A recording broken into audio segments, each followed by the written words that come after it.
Tonight we will be reading another Hans Christian Andersen fairy tale. This one is called The Naughty Boy. It's about a small child that we all know, and if we don't know him yet, we shall soon come to do so. Now, wherever you are, get comfortable. Sink into your mattress. Let your body go. Breathe in. Breathe out. And release all the stresses of the day. A long time ago, there lived an old poet, a thoroughly kind old poet. As he was sitting one evening in his room, a dreadful storm arose without, and the rain streamed down from heaven. But the old poet sat warm and comfortable in his chimney corner, where the fire blazed and the roasting apple hissed. Those who have not a roof over their heads will be wetted to the skin, said the good old poet. Oh, let me in, let me in. I am cold, and I'm so wet, exclaimed suddenly a child that stood crying at the door and knocking for admittance. While the rain poured down and the wind made all the windows rattle. Poor thing, said the old poet, as he went to open the door. There stood a little boy, quite naked, and the water ran down from his long golden hair. He trembled with cold, and had he not come into a warm room, he would most certainly have perished in the frightful tempest. Poor child, said the old poet, as he took the boy by the hand. Come in, and I will soon restore thee. Thou shalt have wine and roasted apples, for thou art verily a charming child. And the boy was so, really. His eyes were like two bright stars, and although the water trickled down his hair, it waved in beautiful curls.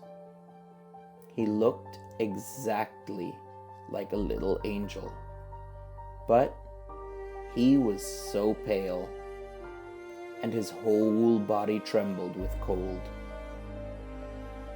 He had a nice little bow in his hand, but it was quite spoiled by the rain, and the tints of his many-colored arrows ran one into the other. The old poet seated himself beside his hearth and took the little fellow on his lap.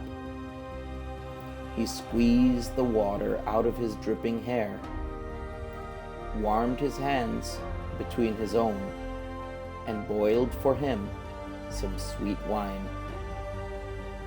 Then the boy recovered. His cheeks again grew rosy. He jumped down from the lap where he was sitting and danced round the kind old poet. You are a merry fellow, said the old man. What's your name? My name is Cupid, answered the boy. Don't you know me? There lies my bow. It shoots well, I can assure you. Look, the weather is now clearing up, and the moon is shining clear again through the window. Why, your bow is quite spoiled, said the old poet. That were sad indeed, said the boy. And he took the bow in his hand and examined it on every side. "Oh, it is dry again, and is not hurt at all. The string is quite tight. I will try it directly." And he bent his bow, took aim, and shot an arrow at the old poet, right into his heart. "You see now that my bow was not spoiled," said he, laughing, and away he ran. The naughty boy, to shoot the old poet in that way, he who had taken him into his warm room, who had treated him so kindly, and who had given him warm wine and the very best apples. The poor poet lay on the earth and wept, for the arrow had really flown into his heart. "Fie," said he, "how naughty a boy Cupid is. I will tell all children about him, that they may take care and not play with him, for he will only cause them sorrow and many a heartache." And all good children to whom he related this story took great heed of this naughty Cupid. But he made fools of them still, for he is astonishingly cunning. When the university students came home from the lectures, he runs beside them in a black coat with a book under his arm. It is quite impossible for them to know him, and they walk along with him arm in arm, as if he, too, were a student like themselves. And then, unperceived, he thrusts an arrow to their bosom.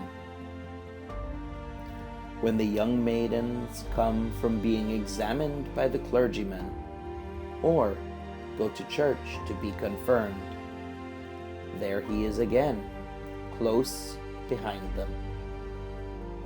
Yes, he is forever following people. At the play, he sits in the great chandelier and burns in bright flames, so that people think it is really a flame. But they soon discover it is something else. He roves about in the garden of the palace and upon the ramparts. Yes, once he even shot your father and your mother right in the heart. Ask them only, and you will hear what they'll tell you. Oh, he is a naughty boy, that Cupid. You must never have anything to do with him. He is forever running after everybody. Only think, he shot an arrow once at your old grandmother. But that is a long time ago, and it is all past now. However, a thing of that sort she never forgets. Fie, naughty Cupid. But now you know him, and you know too how ill-behaved he is. I hope you enjoyed tonight's mini story. Tune in next time. Sleep well.